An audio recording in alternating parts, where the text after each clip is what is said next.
নতুন রাজনৈতিক দল আমজনতা দল নির্বাচন কমিশনের নিবন্ধন না পাওয়ায় দলটির সদস্য সচিব মোহাম্মদ তারেক রহমান আমরণ অনশন শুরু করেছেন। গত মঙ্গলবার বিকাল থেকে তিনি ইসি ভবনের সামনে এই অনশন চালিয়ে যাচ্ছেন এবং নিবন্ধন না পাওয়া পর্যন্ত আন্দোলন চালিয়ে যাবার ঘোষণা দিয়েছেন। এই অনশন কর্মসূচিতে এবার সংহতি জানিয়েছেন বিএনপির সিনিয়র যুগ্ম মহাসচিব অ্যাডভোকেট রুহুল কবির রিজভী। তিনি বৃহস্পতিবার আমজনতা দলের দাবির প্রতি সমর্থন জানিয়ে অনশনস্থলে উপস্থিত হন।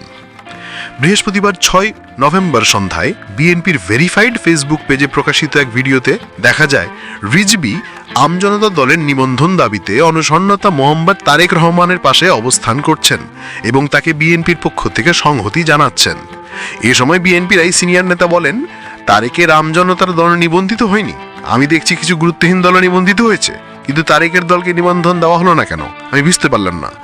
তারেক এই দেশের স্বার্থে আগ্রাসনের বিরুদ্ধে কথা বলেছেন, দেশের সার্বভৌমত্বের পক্ষে কথা বলছেন। আজকে তার দলের নিবন্ধন দেবেন না, তাহলে আপনারা কাতে নিবন্ধন দিবেন?